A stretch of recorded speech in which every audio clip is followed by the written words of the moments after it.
ನಾರಾಯಣಾಯ ಪರಿಪೂರ್ಣಗುಣಾರ್ಣವಾಯ ವಿಶ್ವೋದಯೋ ಸ್ಥಿತಿಲಯೋ ನಿಯತಿಪ್ರದಾಯ ಜ್ಞಾನಪ್ರದಾಯ ವಿಬುಧ ಅಸುರ ಸೌಖ್ಯ ದುಃಖ ಸತ್ಕಾರಣಾಯ ವಿತತಾಯ ನಮೋ ನಮಸ್ತೆ. ಶ್ರೀ ಗುರುಭ್ಯೋ ನಮಃ.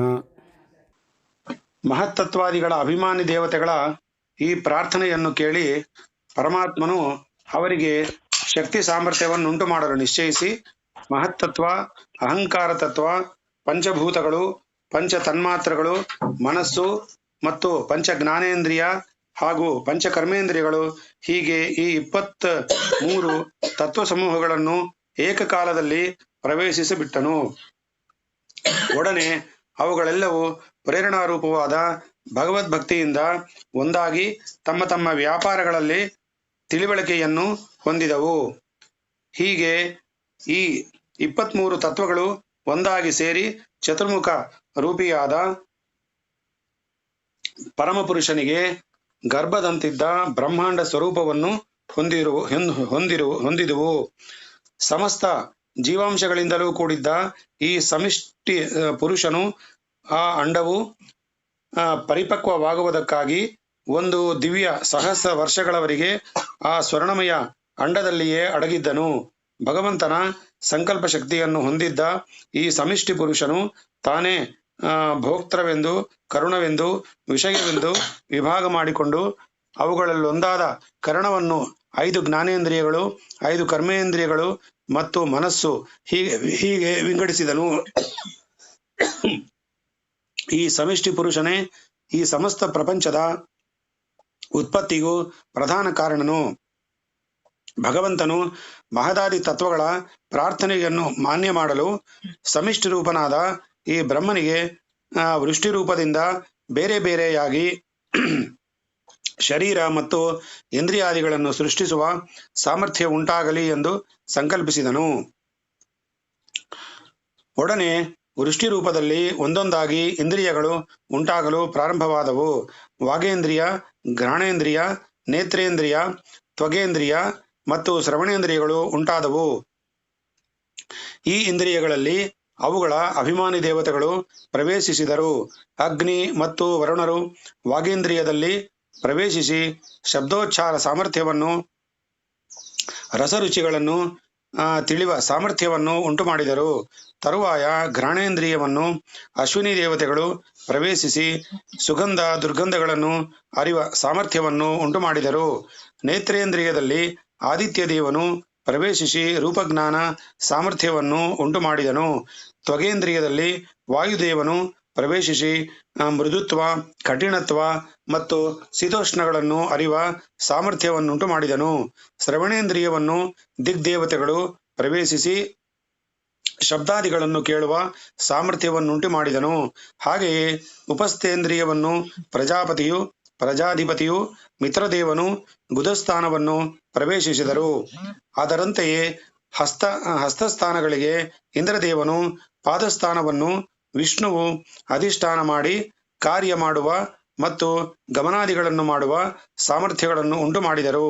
ಹೃದಯ ಸ್ಥಾನವನ್ನು ಚಂದ್ರನು ಅಂತಃಕರಣದೊಡನೆ ಪ್ರವೇಶಿಸಿ ಅಲ್ಲಿ ಸಂಕಲ್ಪ ವಿಕಲ್ಪ ಉಂಟಾಗುವ ಸಾಮರ್ಥ್ಯವನ್ನುಂಟು ಮಾಡಿದನು. ಈ ಅಂತಃಕರಣವೇ ಮನಸ್ಸು, ಬುದ್ಧಿ, ಚಿತ್ತ ಮತ್ತು ಅಹಂಕಾರವೆಂಬ 4 ರೂಪವಾಗಿ ವಿಭಾಗವಾಗಿರುವುದು. ಸಮಿಷ್ಟಿ ಪುರುಷನ ಶಿರಸ್ಸಿನಿಂದ ಸ್ವರ್ಗಲೋಕವು, ನಾಭಿಯಿಂದ ಆಕಾಶವು, ಪಾದದಿಂದ ಭೂಲೋಕವು ಹುಟ್ಟುದವು. ಸಮಿಷ್ಟಿ ಪುರುಷನ ಶಿರಸ್ಸಿನಿಂದ ಸ್ವರ್ಗಲೋಕವು, ನಾಭಿಯಿಂದ ಆಕಾಶವು, ಪಾದದಿಂದ ಭೂಲೋಕವು ಹುಟ್ಟಿದವು. ಸ್ವರ್ಗಲೋಕವನ್ನು ಸತ್ವಗುಣ ಪ್ರಧಾನರಾದ ದೇವತೆಗಳು, ಭೂಲೋಕವನ್ನು ರಜೋಗುಣ ಪ್ರಧಾನರಾದ ಮನುಷ್ಯವರ್ಗವು ಆಶ್ರಯಿಸಿದರು. ತಮೋಗುಣ ಪ್ರಧಾನರಾದ ಭೂತಪ್ರೇತ ಪಿಶಾಚಾದಿಗಳು ಆಕಾಶವನ್ನು ಆಶ್ರಯಿಸಿದವು. ಈ ಸಮಿಷ್ಟಿ ಪುರುಷನ ಮುಖದಿಂದ ಬ್ರಾಹ್ಮಣರು, ತೋಳುಗಳಿಂದ ಕ್ಷತ್ರಿಯರು, ತೊಡೆಗಳಿಂದ ವೈಶ್ಯರು, ಪಾದಗಳಿಂದ ಶೂದ್ರರು ಜನಿಸಿ ತಮಗೆ ಸ್ವಾಭಾವಿಕ ಕರ್ಮಗಳಲ್ಲಿ ನಿರತರಾದರು.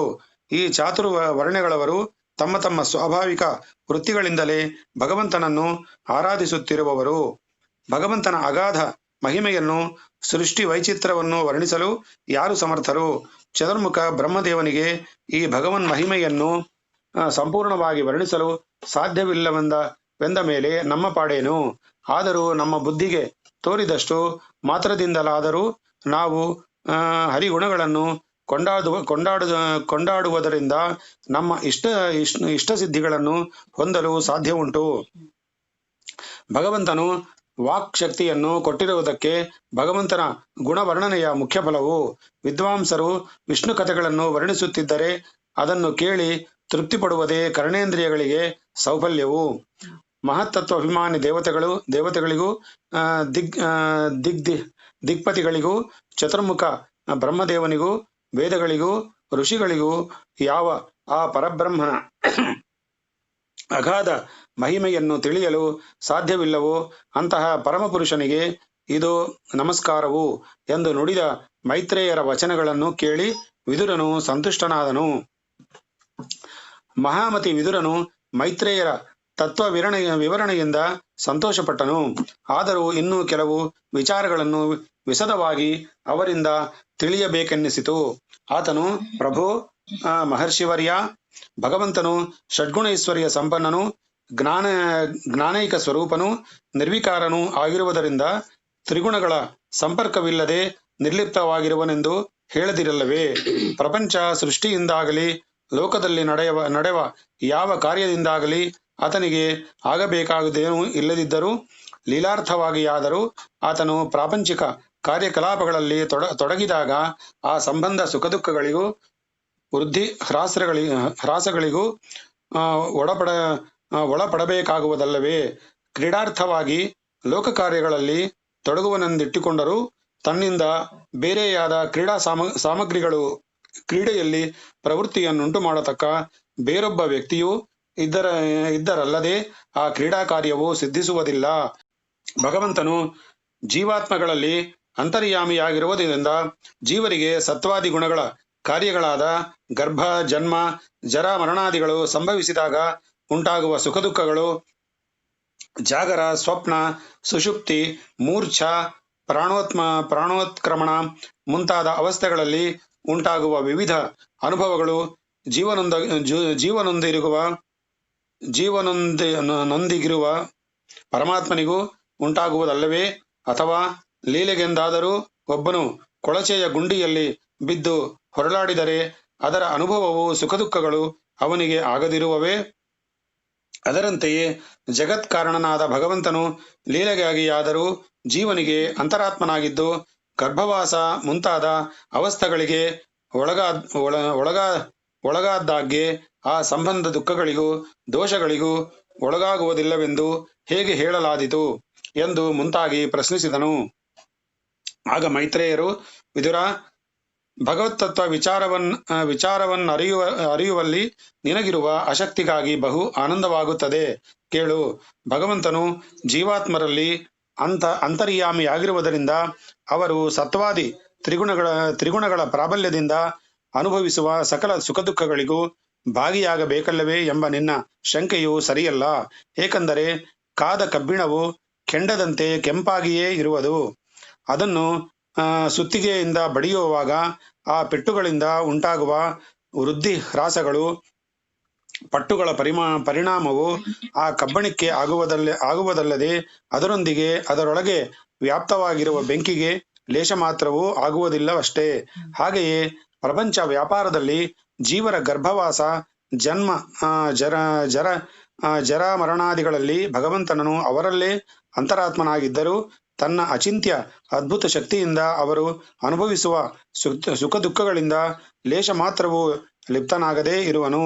ಅಲ್ಲದೆ ಆತನು ಲೀಲೆಗಾಗಿ ಪ್ರಪಂಚ ಕಾರ್ಯದಲ್ಲಿ ತೊಡಗಿದಾಗಲೂ ಯಾವುದೊಂದು ಆಪೇಕ್ಷಾರೂಪವಾದ ಸಂಕಲ್ಪದಿಂದಲ್ಲದೆ ಪುರುಷನನು ತನ್ನ ಕೈಯಲ್ಲಿದ್ದ ಕೋಲನ್ನು ಕೇವಲ ವಿನೋದಕ್ಕಾಗಿ ಅಂತರಾಳದಲ್ಲಿ ಆಡಿಸುವಂತೆ ಕಾರ್ಯಗಳನ್ನು ನಡೆಸುವನಾದ್ದರಿಂದ ಆ ಸಂಬಂಧ ಸುಖ ಅಥವಾ ದುಃಖಾನುಭವಗಳು ಆತನನ್ನು ಅಂಟಲಾರವು. ಏಕಾಂಗಿಯಾಗಿ ಆಡುವ ಆತನ ಕ್ರೀಡೆಯು ಸಿದ್ಧಿಸುವುದು ಎನ್ನಲಾಗದು. ಏಕೆಂದರೆ ಆತನು ಜಗತ್ ಸೃಷ್ಟಿ ಕಾರ್ಯಕ್ಕೆ ತೊಡಗುವಾಗಲೆಲ್ಲ ಪ್ರಕೃತಿಯನ್ನು ಉಪಕರಣವಾಗಿ ಸ್ವೀಕರಿಸಿಯೇ ಲೀಲಾ ಕಾರ್ಯವನ್ನು ನಡೆಯಿಸುವನು. ಅಲ್ಲದೆ ಅವನು ಇತರ ಜೀವಿಗಳಂತೆ ಪ್ರಕೃತಿ ಬಂಧಕ್ಕೆ ಸಿಕ್ಕಿದರೆ ಅದರಿಂದ ಉಂಟಾಗುವ ಸುಖ ದುಃಖಗಳಿಗೆ ಭಾಗಿಯಾಗಬೇಕಾಗಿತ್ತು. ಆದರೆ ಹಾಗಲ್ಲ. ಆ ಸರ್ವಶಕ್ತನು ಪ್ರಕೃತಿಯನ್ನು ತನ್ನ ಸ್ವೇಚ್ಛಾನುಸಾರ ಉಪಯೋಗಿಸಿಕೊಂಡು ಲೋಕದ ಸೃಷ್ಟಿ ಕಾರ್ಯಗಳನ್ನು ನಡೆಸುವನಾದುದರಿಂದ ಪ್ರಕೃತಿಯೊಂದಿಗೆ ಆತನು ಬೆರೆತಿದ್ದರೂ ಆ ಸಂಬಂಧವಾದ ಯಾವ ದೋಷವೂ ಆತನಿಗೆ ಅಂಟಲಾರದು. ಮತ್ತು ಭಗವಂತನು ಜೀವರಂತೆ ಪ್ರಾರಬ್ಧ ಕರ್ಮವಶನಾಗಿ ಜನ್ಮ ಹೊಂದುವವನಲ್ಲ. ಜೀವರು ಕರ್ಮಬದ್ಧರು. ಭಗವಂತನು ಕರ್ಮ ನಿಯಾಮಕನು. ತಮ್ಮ ಕರ್ಮ ಫಲಾನುಸಾರವಾಗಿ ಜನನ ಮರಣ ಕ್ಲೇಶಗಳನ್ನು ಹೊಂದುತ್ತಿರುವ ಜೀವರಂತೆ ಅವರಿಗೆ ಅಂತರ್ಯಾಮಿಯೂ ನಿಯಾಮಕನೂ ಆಗಿರುವ ಆ ಪರಮಪುರುಷನು ಆ ಸಂಬಂಧ ಯಾವ ದೋಷಗಳ ಲೇಪವೂ ಇಲ್ಲದೆ ಪರಮಾಶ್ಚರ್ಯಕರವಾದ ಅದ್ಭುತ ಶಕ್ತಿಯ ಮಹಿಮೆಯಿಂದ ಕಂಗೊಳಿಸುತ್ತಿರುವನು. ಮನುಷ್ಯ ಜೀವನದಲ್ಲಿ ಬಾಲ್ಯ, ಯೌವನ, ಕೌಮಾರ, ವಾರ್ಧಿಕ್ಯಾದಿ ಅವಸ್ಥಾ ಭೇದಗಳುಂಟಾಗುವುದು ಕೇವಲ ದೇಹಕ್ಕೆ ಅಲ್ಲದೆ ಜೀವನು ಅವುಗಳಿಂದ ಲಿಪ್ತನಾಗಿರುವುದಿಲ್ಲವಷ್ಟೇ. ಹಾಗೆಯೇ ಚೇತನಾಚೇತಗಳೊಳಗೆ ಅಂತರ್ಯಾಮಿಯಾಗಿರುವ ಭಗವಂತನಿಗೂ ಸಹ ಅವುಗಳ ಅವಸ್ಥಾ ಭೇದಗಳಿಂದ ಉಂಟಾಗುವ ಸುಖ ದುಃಖಗಳ ಸಂಬಂಧವಿಲ್ಲವೆಂದು ತಿಳಿ. ಕೇಳು. ಇನ್ನು ಒಂದು ಉದಾಹರಣೆಯಿಂದ ಇದನ್ನು ಸೃಷ್ಟಿಗೊಳಿಸಬಹುದು, ಸ್ಪಷ್ಟಗೊಳಿಸಬಹುದು. ಮನುಷ್ಯನು ನನ್ನ ಕಾಲು ಮುರಿಯಿತು, ನನ್ನ ಕೈ ಉಳುಕಿತು ಎಂದು ಮುಂತಾಗಿ ಹೇಳುವನಷ್ಟೇ. ಆಗ ಈ ಕೈಕಾಲು ಮುಂತಾದವು ತಾನಲ್ಲ, ಅವು ಕೇವಲ ತನ್ನ ಉಪಕರಣಗಳು ಎಂದು ತಿಳಿದಿರುವನಷ್ಟೇ. ಹಾಗೆಯೇ ಪರಮಾತ್ಮನು ಚೇತನಾಚೇತ್ಮಕನಾದ ಈ ಪ್ರಪಂಚದೊಂದಿಗೆ ಮಮತಾ ಸಹಿತವಾದ ಯಾವ ಸಂಬಂಧವೂ ಇಲ್ಲದೆ ನಿರ್ಲಿಪ್ತನಾಗಿರುವನು. ಆಕಾಶದಲ್ಲಿ ಪ್ರಕಾಶಿಸುತ್ತಿರುವ ಚಂದ್ರ ಸೂರ್ಯ ಮಂಡಲಗಳು ನೆಲದ ಮೇಲಿನ ಕೆರೆ ಸರೋವರಗಳಲ್ಲಿ ಪ್ರತಿಫಲಿಸಿದಾಗ ನೀರಿನ ಚಲನದಿಂದ ಆ ಪ್ರತಿಬಿಂಬಗಳು ಚಲಿಸುವಂತೆ ನಮ್ಮ ಕಣ್ಣುಗಳಿಗೆ ತೋರುವುದಷ್ಟೇ. ಇದು ಕೇವಲ ಭ್ರಾಂತಿಯೇ ಹೊರತು ಅಂತರಿಕ್ಷದಲ್ಲಿರುವ ಆ ಬಿಂಬಗಳು ಚಲಿಸುವವೇ. ಹಾಗೆಯೇ ಹಸ್ತಚ್ಛೇದನ, ಶಿರಚ್ಛೇದನ ಇತ್ಯಾದಿ ದೇಹ ವಿಕಾರಾದಿಗಳು ಉಂಟಾದಾಗ ಅದು ಕೇವಲ ದೇಹಕ್ಕೆ ಮಾತ್ರ ಸಂಬಂಧಿಸಿದಂತೆ ನಡೆಯುವುದೇ ಹೊರತು ಜೀವಾತ್ಮನು ಅಚ್ಛೇದ್ಯನೂ ಅಭೇದ್ಯನೂ ಆಗಿರುವನೆಂದು ತಿಳಿಯಲೇನು ಸಂದೇಹವಿದೆ. ಹಾಗೆಯೇ ಪ್ರಕೃತಿ ಸಂಬಂಧವಾದ ಯಾವ ಹೆಚ್ಚು ಕಡಿಮೆಗಳಿಂದಲೂ ಅಂತರಾತ್ಮನಾದ ಆ ಪರಮಾತ್ಮನಿಗೆ ಯಾವ ಬಗೆಯ ವಿಕಾರಿಗಳು, ಗುಣದೋಷಗಳು, ಸುಖ ದುಃಖಗಳು ಉಂಟಾಗಲಾರವು. ಮಾತ್ರವಲ್ಲ, ಭಗವಂತನು ತನ್ನ ಅಚಿಂತ್ಯವೂ ಅದ್ಭುತವೂ ಆದ ಅಗಾಧ ಮಹಿಮೆಗಳಿಂದ ಜೀವರಲ್ಲಿರುವ ಈ ಬಗೆಯಾದ ದುಃಖದೋಷ ವಿಕಾರಗಳನ್ನೆಲ್ಲ ನೀಗಿಸುವ ಅಗಾಧ ಸಾಮರ್ಥ್ಯವನ್ನು ಪಡೆದಿರುವನು. ಆತನ ದಿವ್ಯ ಕಥಾಶ್ರವಣ ನಾಮ ಸಂಕೀರ್ತನಗಳೇ ಜೀವಲೋಕದ ಸಮಸ್ತ ದುಃಖಗಳನ್ನು ನಿವಾರಿಸಲು ಶಕ್ತನಾಗಿರುವಾಗ ಆತನ ಪಾದಕಮಲಗಳನ್ನು ನಂಬಿ ನಿತ್ಯವೂ ಅನನ್ಯ ಶರಣರಾಗಿ ಪ್ರಾರ್ಥಿಸುವ ಭಕ್ತಿ ಭಾಗವತರ ಕಷ್ಟ ಮತ್ತು ದುಃಖಗಳು ನಶಿಸುವುದೆಂದು ಹೇಳಬೇಕಾದುದೇನು ಎಂದು ತಿಳಿಸಿ ಮಹರ್ಷಿ ಮೈತ್ರೇಯರು ಭಕ್ತಶ್ರೇಷ್ಠನಾದ ವಿದುರನನ್ನು ಸಂತೋಷಪಡಿಸಿದರು. ವಿದುರನು ಭಗವದ್ಗುಣ ವರ್ಣನೆಯಿಂದ ಸಂತುಷ್ಟ ಮಾನಸನಾಗಿ ಕೆಲವು ದಿನಗಳು ಆತನ ಸನ್ನಿಧಿಯಲ್ಲೇ ಇದ್ದನು.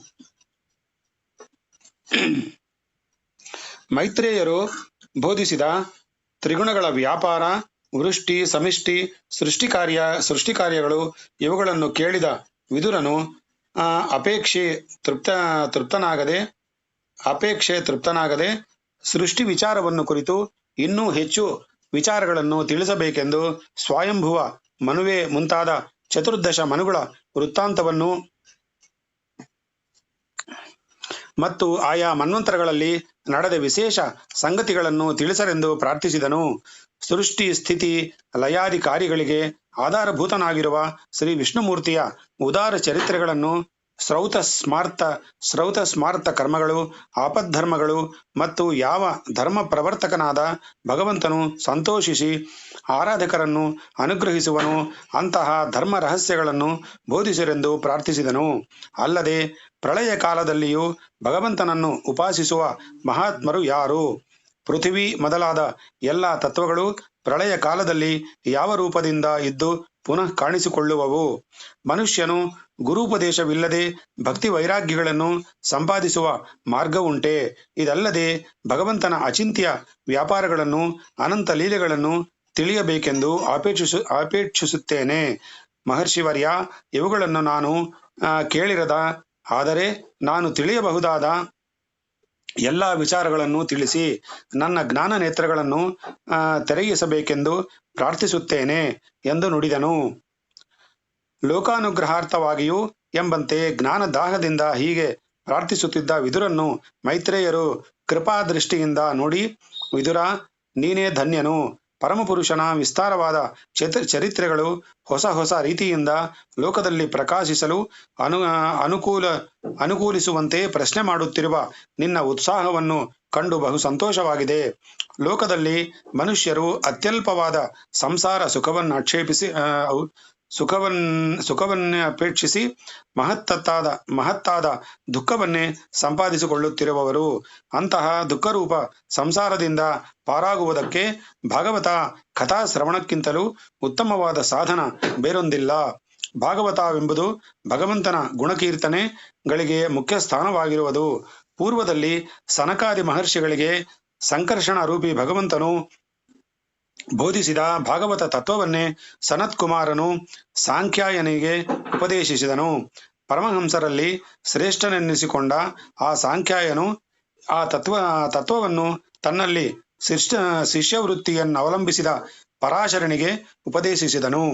ನನ್ನ ಗುರುವರಿಯನಾದ ಪರಾಶರ ಮಹರ್ಷಿಯು ಉಪದೇಶಿಸಿದಂತೆಯೇ ನಾನು ಅದನ್ನು ನಿನಗೂ ಉಪದೇಶಿಸುತ್ತಿರುವೆನು. ಭಗವತ್ ಕಥಾಶ್ರವಣದಲ್ಲಿ ಅತ್ಯಾದರವುಳ್ಳವನು, ಶಿಷ್ಯ ಧರ್ಮವನ್ನು ಚೆನ್ನಾಗಿ ಅನುಸರಿಸತಕ್ಕವನು ಆದ ನೀನೇ ಈ ತತ್ವೋಪದೇಶವನ್ನು ಪಡೆಯಲು ಅರ್ಹನು ಎಂದು ಮುಂದಿನ ಕಥಾಂತವನ್ನು ಹೇಳತೊಡಗಿದನು. ಲೋಕ ಸಂಬಂಧವಾದ ವ್ಯಾಪಾರವನ್ನು ಬಿಟ್ಟು ಆನಂದಪೂರ್ಣನಾದ ಆ ಮಹಾಮಹಿಮನಾದ ಭಗವಂತನು ಯೋಗ ನಿದ್ರೆಯನ್ನು ಅವಲಂಬಿಸಿ ಶೇಷಶಯ್ಯೆಯಲ್ಲಿ ಮಲಗಿದ್ದ ಆ ಸಮಯದಲ್ಲಿ ಈ ಪ್ರಪಂಚವೆಲ್ಲವೂ ಜಲಾವರಣದಿಂದ ಮುಚ್ಚಲ್ಪಟ್ಟಿತು.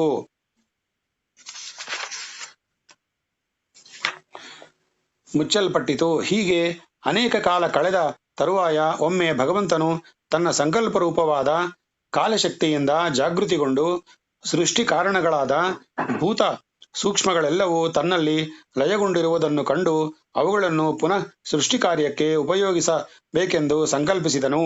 ಒಡನೆಯೇ ಆ ಭೂತ ಸೂಕ್ಷ್ಮಗಳಲ್ಲಿ ರಜೋಗುಣ ಸಂಚಾರವಾಗಿ ಜಗತ್ ಸೃಷ್ಟಿ ಕಾರ್ಯಾರಂಭವಾಯಿತು.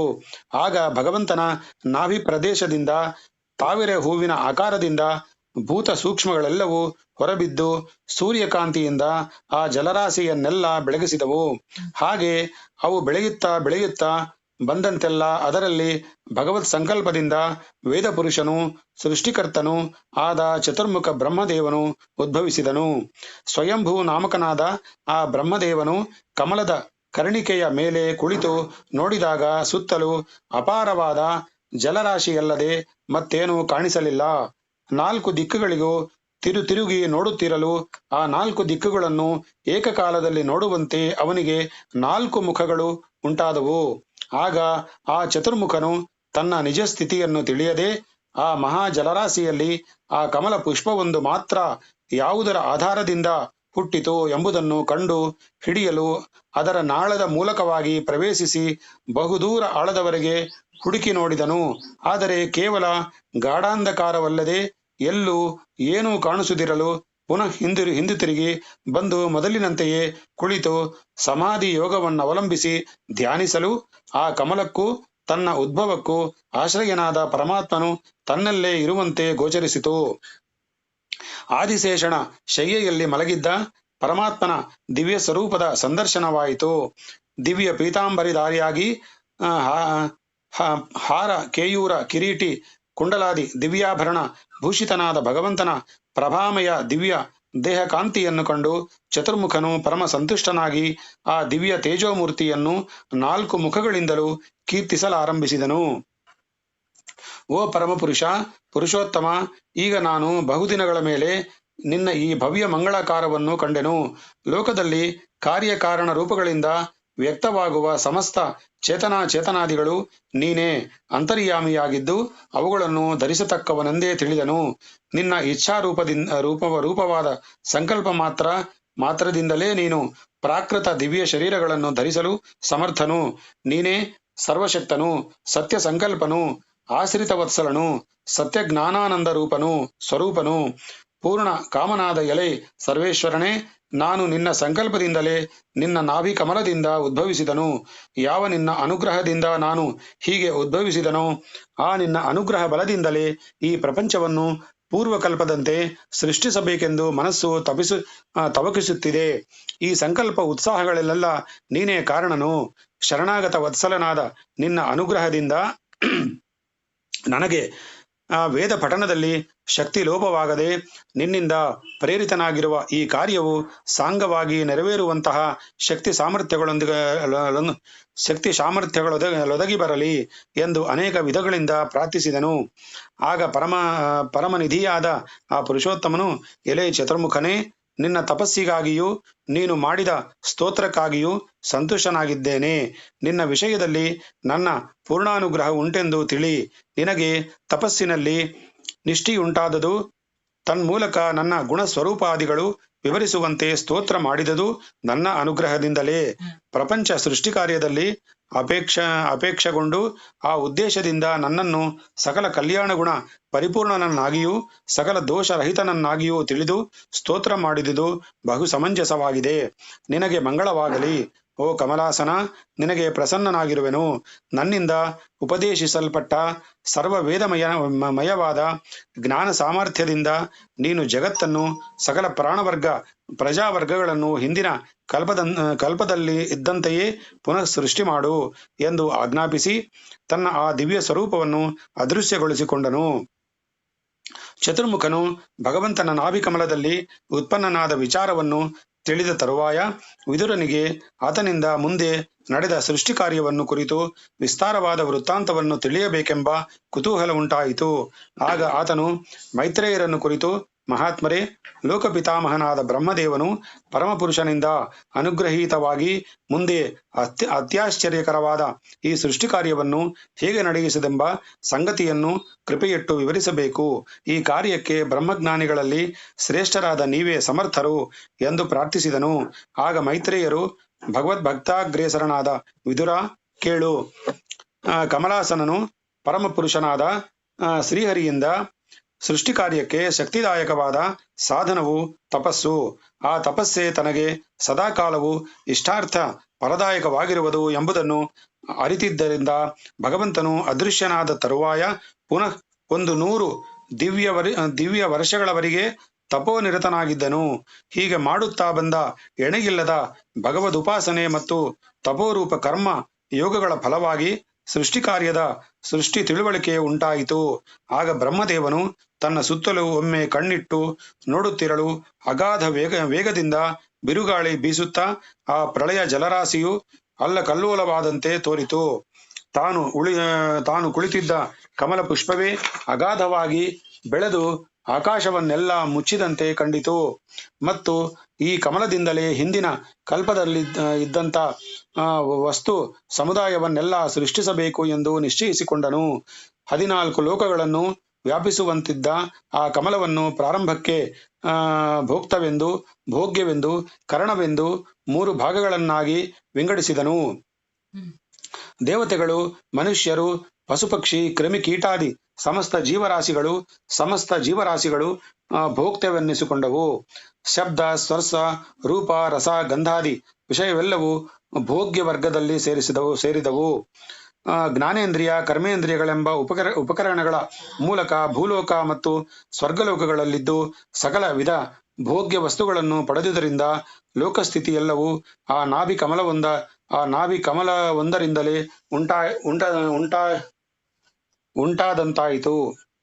ಚತುರ್ಮುಖ ಬ್ರಹ್ಮದೇವನು ಭಗವದ್ ಅನುಗ್ರಹ ಪ್ರೇರಿತನಾಗಿ ಕೇವಲ ನಿಷ್ಕಾಮ ಕರ್ಮನಾದ ಈ ಜಗತ್ ಸೃಷ್ಟಿ ಕಾರ್ಯವನ್ನು ಅದರಿಂದ ಬ್ರಹ್ಮದೇವನ ಚತುರ್ಮುಖ ಪಟ್ಟಸ್ಥಾನವು ಮತ್ತು ಬ್ರಹ್ಮಲೋಕವು ಮಾತ್ರ ಕಲ್ಪ ಪ್ರಳಯಕ್ಕೆ ಒಳಪಡದೆ ಫಲಾಪೇಕ್ಷೆಯಿಂದ ಮಾಡುವ ಇತರ ಕಾಮ್ಯ ಕರ್ಮಗಳಿಗೆ ಫಲರೂಪವಾಗಿ ದೊರೆವ ಇತರ ಲೋಕಗಳೆಲ್ಲವೂ ಸೃಷ್ಟಿ ಮತ್ತು ಪ್ರಳಯಗಳಿಗೆ ಒಳಪಟ್ಟಿರುವವು. ನಿಷ್ಕಾಮ ನಿರತರು ಮಾತ್ರವೇ ಬ್ರಹ್ಮಲೋಕವನ್ನು ಗಳಿಸಿ ಕಲ್ಪಾಂತರದಲ್ಲಿ ಆ ಬ್ರಹ್ಮನೊಂದಿಗೆ ಮುಕ್ತಿಸ್ಥಾನಕ್ಕೆ ಪಾತ್ರರಾಗುವರು ಎಂದರು. ಆಗ ವಿದುರನಿಗೆ ಇನ್ನೊಂದು ಸಂಶಯ ಉಂಟಾಯಿತು. ಮಹರ್ಷಿವರ್ಯರೇ, ಶ್ರೀ ಮಹಾವಿಷ್ಣುವು ಪ್ರಳಯ ಜಲದಿಯಲ್ಲಿದ್ದಾಗಲೂ ಕಾಲವೆಂಬ ವಸ್ತುವಿತ್ತು ಎಂದು ತಾವು ಹೇಳಿದಿರಿ. ಎಂದರೆ ಕಾಲವು ನಿತ್ಯವಾದುದೆಂದು ಸಿದ್ಧವಾದಂತಾಯಿತು. ಅದು ಸೃಷ್ಟಿಗೆ ಒಳಪಟ್ಟಿರುವುದೇ ಇಲ್ಲವೇ ಎಂಬುದನ್ನು ತಿಳಿಸಿ ಎಂದನು. ಆಗ ಮೈತ್ರೇಯರು, ವಿದುರ ಕೇಳು, ಕಾಲವೆಂಬುವುದು ಕಣ್ಣಿಗೆ ಅಗೋಚರವಾದ ವಸ್ತುವು. ಅದನ್ನು ಕಾರ್ಯದಿಂದಲೇ ಊಹಿಸಿ ತಿಳಿಯಬೇಕಾಗಿದೆ. ಸೃಷ್ಟಿ ಮೊದಲಾದ ಯಾವ ಕಾರ್ಯವಾದರೂ ಈ ಕಾಲವನ್ನು ಬಿಟ್ಟು ನಡೆಯಲು ಸಾಧ್ಯವಿಲ್ಲ. ಆದುದರಿಂದ ಈ ಕಾಲವನ್ನು ಈಶ್ವರ ಸ್ವರೂಪವೆಂದೇ ತಿಳಿಯಬೇಕು. ಸೃಷ್ಟಿ ದಶೆಯಲ್ಲೂ ಸಂಹಾರ ದಶೆಯಲ್ಲೂ ಈ ಮಧ್ಯೆ ಕಾರ್ಯದಶೆಯಲ್ಲೂ ಈ ಕಾಲವು ಪ್ರಕೃತಿಯನ್ನು ಅನುಸರಿಸಿಕೊಂಡೇ ಸಾಗುತ್ತಾ ತನ್ನ ನಿಯಮಕ್ಕೆ ಅನುಸಾರವಾಗಿ ಅವುಗಳಿಗೆ ಆಯಾ ಅವಸ್ಥಾಂತರಗಳನ್ನು ಉಂಟು ಮಾಡಿಸುವುದು. ಹೀಗೆ ಕಾಲವನ್ನು ಅನುಸರಿಸಿ ಉಂಟಾಗುವ ಈ ವಿಕಾರಗಳೆಲ್ಲವೂ ಪ್ರಕೃತಿಗೆ ಮಾತ್ರವೇ ಉಂಟಾಗುವುದಲ್ಲದೆ ಜೀವಾತ್ಮನಿಗಾಗಲಿ ಪರಮಾತ್ಮನಿಗಾಗಲಿ ಉಂಟಾಗಲಾರವು. ಆದರೆ ಸ್ಥೂಲ ಸೂಕ್ಷ್ಮ ದೆಸೆಯಲ್ಲಿರುವ ಚೇತನಾಚೇತಗಳನ್ನು ಶರೀರವಾಗಿ ಹೊಂದಿರುವ ಈಶ್ವರನಿಗೆ ಕಾಲ ಪರಿಚ್ಛೇದ ಉಂಟೆಂಬುದು ನಿಜವೇ. ಆದರೂ ಈ ಕಾಲ ನಿಯಮವು ಈಶ್ವರನ ಬೇರೆ ಬೇರೆ ಅವತಾರಗಳೆಂಬ ಅವಸ್ಥಾಂತರಗಳೇ ಇರುವುದೇ ಹೊರತು ಈಶ್ವರನಿಗಲ್ಲ. ಜೀವಾತ್ಮ ಪರಮಾತ್ಮರಿಬ್ಬರಿಗೂ ಪ್ರಕೃತಿ ಸಂಬಂಧದಿಂದಲೇ ಕಾಲ ಪರಿಚ್ಛೇದ ಉಂಟಾಗಬೇಕಲ್ಲದೆ ಅವರವರ ಸ್ವರೂಪದಿಂದಲ್ಲ. ಆದುದರಿಂದ ಇದರಿಂದ ಅವರ ನಿತ್ಯತ್ವಕ್ಕೇನು ಹಾನಿಯುಂಟಾಗಲಾರದು. ಸೃಷ್ಟಿಯು ಕಾಲಾಧೀನವಾಗಿ ನಡೆಯುವುದು. ಇದರಲ್ಲಿ ಪ್ರಾಕೃತವೆಂದು ವೈಕೃತವೆಂದು ಎರಡು ಮುಖ್ಯ ಭೇದಗಳುಂಟು. ಇದು ಪುನಃ ಕಾಲ, ದ್ರವ್ಯ, ಗುಣ ಎಂಬಿವುಗಳ ಕಾರಣದಿಂದ 9 ಬಗೆಯ ಒಳಭಾಗವನ್ನುಂಟು ಆಗಿರುವುದು. ಇವುಗಳ ಪ್ರಳಯವು ಕೂಡ ಹೀಗೆಯೇ 3 ಕಾರಣಗಳ 3 ವಿಭಾಗಗಳ ಮೂಲಕ ಏರ್ಪಡುವುದು. ಕಾಲ ಪರಿಣಾಮದಿಂದ ಏರ್ಪಟ್ಟದ್ದು ನಿತ್ಯ ಪ್ರಳಯವೆಂದು ಒಂದು ದ್ರವ್ಯದಿಂದ ಮತ್ತೊಂದು ದ್ರವ್ಯಕ್ಕೆ ಸಂಭವಿಸುವ ನಾಶವು ದ್ರವ್ಯ ಪ್ರಳಯವೆಂದು ಕರೆಯಲ್ಪಡುವುದು. ಇದನ್ನೇ ನೈಮಿತ್ತಿಕ ಪ್ರಳಯವೆಂದು ಕರೆಯುವರು. ಸತ್ವ ರಜೋ ಸ್ತಮೋಗುಣಗಳು 3 ಸಮಸ್ಥಿತಿಯಲ್ಲಿರುವಾಗ ಗುಣಪ್ರಳಯವೆನ್ನಿಸುವುದು. ಇದನ್ನೇ ಪ್ರಾಕೃತ ಪ್ರಳಯ ಎನ್ನುವರು. ಶ್ರೀಕೃಷ್ಣಾರ್ಪಣಮಸ್ತು.